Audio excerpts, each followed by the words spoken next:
Rachel Greenberg.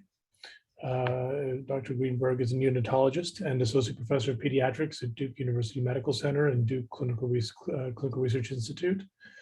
She obtained her MD from Duke University, completed her pediatrics residency, chief residency, and neonatal perinatal medicine fellowship at Duke University Medical Center.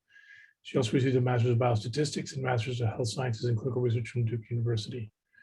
Her research focuses on improving safety and efficacy of drugs in infants and children, particularly through her efforts as co-investigator for the NICHD-funded Pediatric Trials Network. She's also co-investigator for the NCATS-funded Duke Vanderbilt Trial Intervention Center, where she provides consultation and research solutions to investigators developing multi-center studies. In addition, she's been principal investigator of multiple multi-center trials funded by the U.S. Food and Drug Administration, Centers for Disease Control, and National Institutes of Health.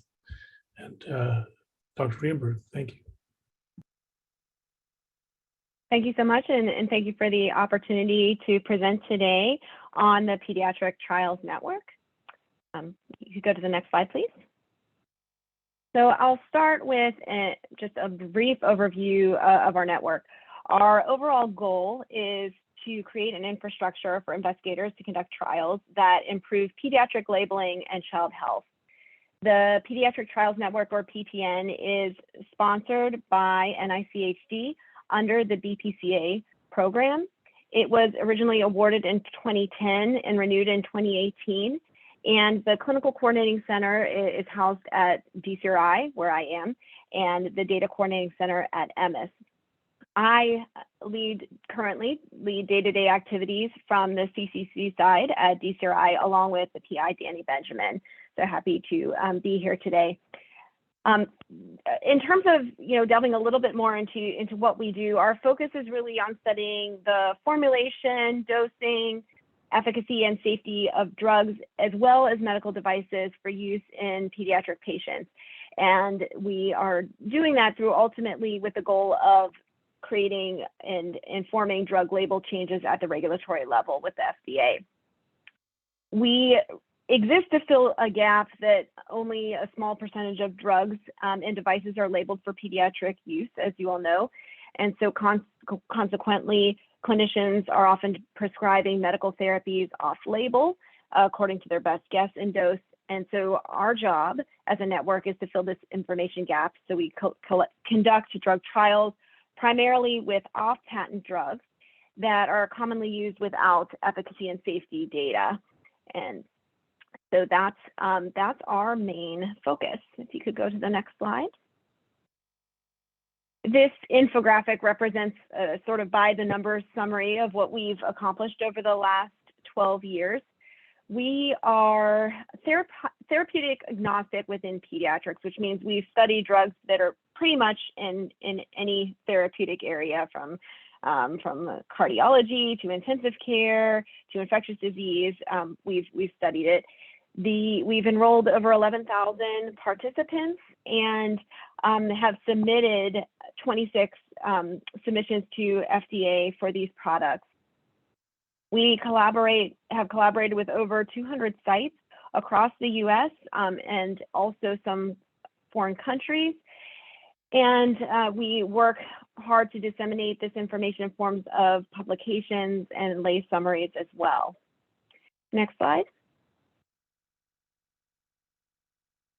I wanted to give a sense of the niche of where we focus most of our work. So most of our clinical studies are in the phase 1 or PK and phase 2 or safety and preliminary effectiveness realms. And on this big scheme of drug development, that's where we have really focused our energies.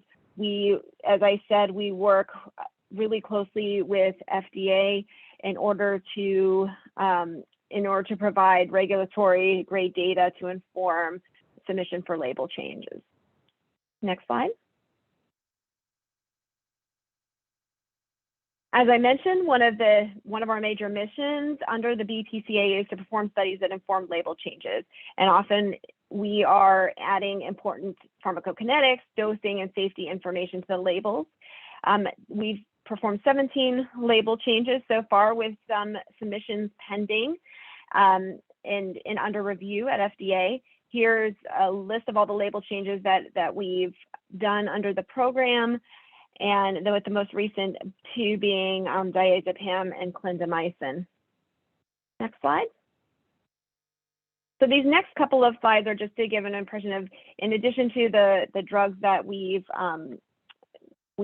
submitted for and accomplished for label change, we're looking at a host of other drugs as well, well over 100 molecules studied in blood. And if we go to the next slide, some other matrices as well, including breast milk, cerebrospinal fluid, and urine. So for all of these, we've developed assays to determine drug concentrations, which help us to understand the pharmacokinetics and pharmacodynamics of these drugs in children. Next slide. So as I mentioned, we enroll children across the age and therapeutic area spectrum, so including neonates and even pregnant mothers, all the way through teenagers.